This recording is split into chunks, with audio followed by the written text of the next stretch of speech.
Hello students, good morning. Once again I welcome you in the today's science class.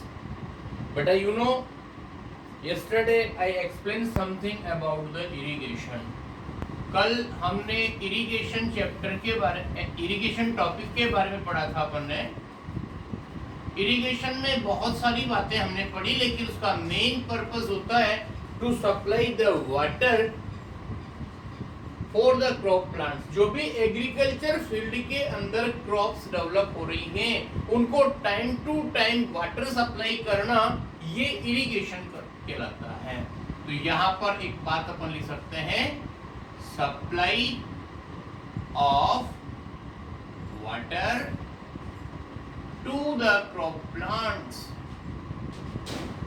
To the crop plants. Yes, इतनी सारी बात समझ में रहेगी। Is called irrigation. और कल हमने आपको बताया था कि इसमें बहुत सारी बातों का फर्क पड़ता है। सीजन किस टाइप का है जब आप इरिगेशन कर रहे हैं, क्रॉप कौन सी है, उसकी सॉइल कैसी है, इन सब बातों का फर्क पड़ता है कि किस क्रॉप को कितना टाइम इरिगेट करना है। उसके बाद एक बात अपने पास में आती है, why do plant need water, मतलब प्लांट्स को वाटर की जरूरत क्यों पड़ती है। ध्यान से देखना बेटा, why do plants need water. ये क्वेश्चन की फॉर्म में है, लेकिन यहाँ जो हम एक्सप्लेन कर रहे हैं वो आंसर का वे नहीं है, पूरी बात बता रहे हैं यहाँ पर। That is the first number point. उसमें हम जो प्लांट्स को वाटर चाहिए, उसका फर्स्ट पॉइंट है for the proper growth and development,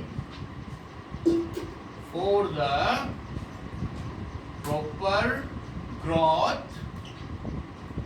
and development. This is clear of the plant body, of the plant body। मतलब जो भी प्लांट बॉडी है उसका प्रॉपर डेवलपमेंट तभी होगा जब उसमें प्रॉपर्ली वाटर सप्लाई होता रहेगा। Okay, next number,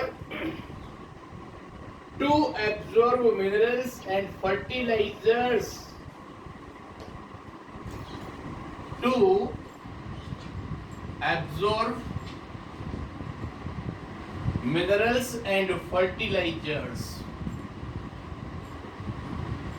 minerals and fertilizers। मतलब कहने का क्या हुआ कि अगर किसी भी प्लांट को मिनरल्स और फर्टिलाइजर्स अंदर की तरफ लेने हैं, तो फर्स्ट पहले वो क्या हो जाएंगे, bye dissolving in water.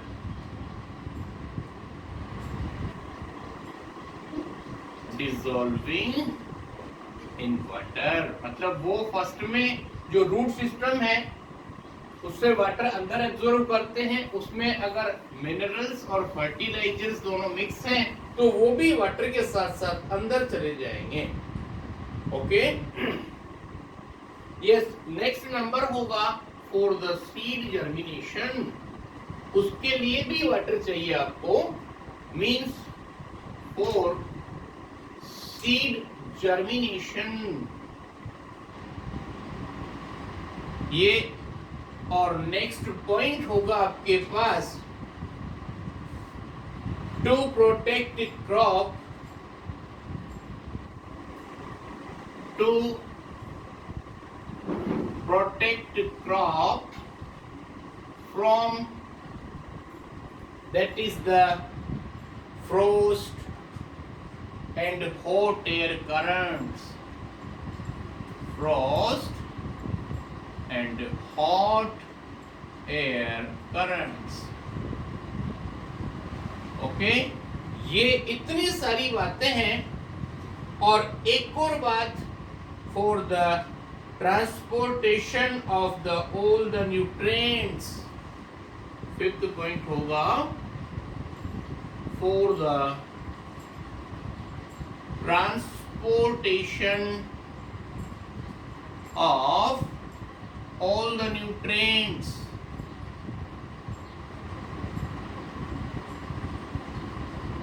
Plant body में जो भी nutrients one place to another place जो मूव करेंगे उसके लिए एक मीडियम का रोल प्ले करता है वाटर। तो ये 5 पॉइंट्स रहे। सपोज ये आपका क्वेश्चन है, ये यहाँ पर आंसर होगा। मतलब क्वेश्चन है आपका why do plants need water, तो उसका एक आंसर अपने पास होगा for the proper growth and development of the plant body, to absorb minerals and fertilizer by dissolving in water, for seed germination, to protect the crop from frost and hot current. आपको पता है सर्दी के मौसम में जब बहुत तेज सर्दी पड़ रही होती है तो अगर एग्रीकल्चर फील्ड में आपने वाटर भर रखा है तो अपर सरफेस ही ठंडी होगी, नीचे नॉर्मल टेम्परेचर होगा। इसी तरह से जो हॉट विंड्स मतलब कि लू जब ब्लोइंग करती है उस टाइम पर भी प्लांट्स को प्रोटेक्ट करने के लिए वाटर बहुत इंपॉर्टेंट रोल प्ले करता है। और फिफ्थ पॉइंट है बेटा for the transportation of all the nutrients, जितने भी न्यूट्रिएंट्स रूट के थ्रू एब्जॉर्ब होकर के और अंदर जाते हैं तो one place to another place transfer होते हैं।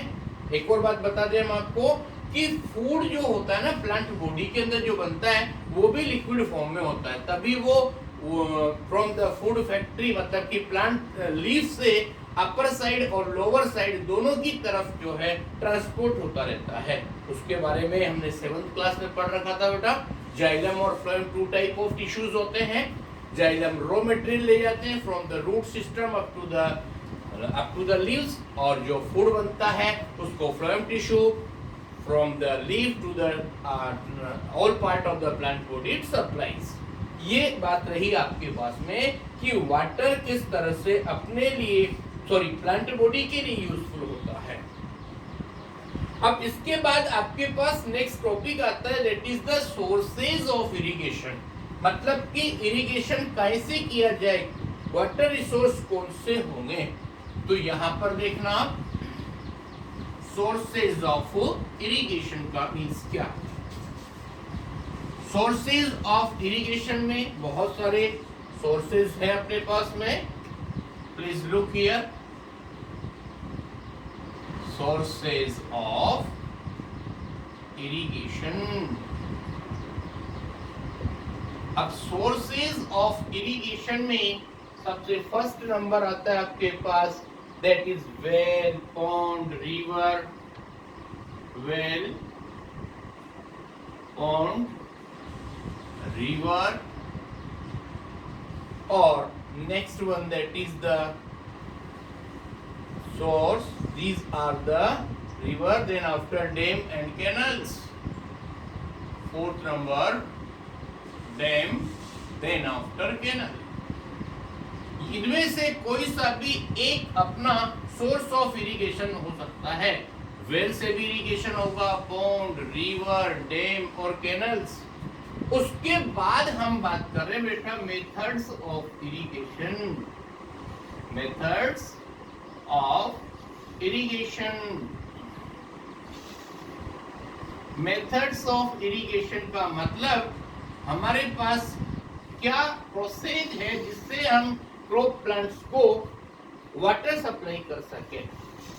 Various method are used to take out water from the sources of to the field, मतलब जो भी आपके पास ये सोर्स हैं, वेल है, पॉन्ड, रिवर, डैम, कैनल, इनमें से हम वाटर निकाल करके अपने एग्रीकल्चर फील्ड तक पहुंचाते हैं। तो उसके लिए जो मेथड होंगे उनके बारे में बात कर रहे हैं।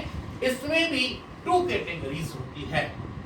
इसमें फर्स्ट तो वो होते हैं बेटा जो ट्रेडिशनल मेथड है, जो बहुत लंबे टाइम से चले आ रहे हैं, उनको बोलते हैं हम traditional method.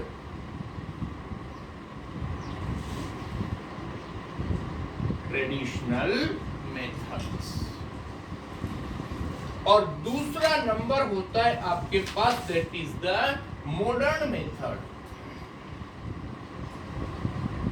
That is modern methods.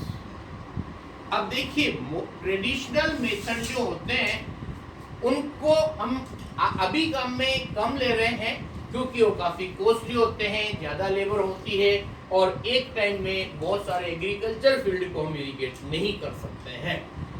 अब होता क्या है ट्रेडिशनल मेथड में, थोड़ा हम आपको बताएं, अपने बुक में भी डायग्राम्स दिए हुए हैं। Simple crude lever system are used in traditional method. These methods are cheaper as cattle और ह्यूमन लेबर। आपको पता है जो ट्रेडिशनल मेथड होते हैं उनमें या तो जो अपने केटल्स होते हैं, काउ बफेलोज वगैरह, उनको काम में लिया जाता है, या फिर ह्यूमन बीइंग को जिसका फील्ड है या लेबर है उसको काम में लिया जाता है। इससे क्या होता है, but these method are time consuming and less efficient. तो कहने का मतलब क्या हुआ कि ये चीपर तो हैं बट टाइम कंज्यूमिंग, इसमें टाइम ज्यादा कंज्यूम होता है। टाइम कंज्यूमिंग और लेस एफिशिएंट भी होते हैं एंड लेस एफिशिएंट, ये होते हैं अपने पास ट्रेडिशनल मेथड। अब ट्रेडिशनल मेथड में क्या होता है, सुनो, कुछ नेम बता रहे हैं हम आपको। इसमें with the help of police system, जिसको मोट बोलते हैं, इधर से एक तो सिस्टम ये होता है जिसमें एक पुली होती है, उसमें से वाटर को ऐसे बाहर निकाला जाता है और उसको ह्यूमन बीइंग जो है एग्रीकल्चर फील्ड में सप्लाई करता है। अगला सिस्टम होता है बेटा आपके पास चेन पंप, देन आफ्टर ढेकली, देन रहेट, ऐसे कुछ नेम्स हम आपको बता रहे हैं। इसमें हम बता रहे हैं कि चेन पंप में क्या होता है, एक पंप होता है जिसके अंदर बहुत सारी मतलब चेन्स होती हैं और उसे ड्रम या व्हील पर रोटेट करती है और ये वाटर फिलअप होकर के खाली होता रहता है। बैक साइड पर आपको चेन पंप का डायग्राम दिया है बेटा, वाटर रिसोर्स, बकेट और चेन्स, डायग्राम को ध्यान से देखना। और नेक्स्ट बात आ रही है आपके पास ढेकली, a very crude system using the log of wood to pull out water from the well।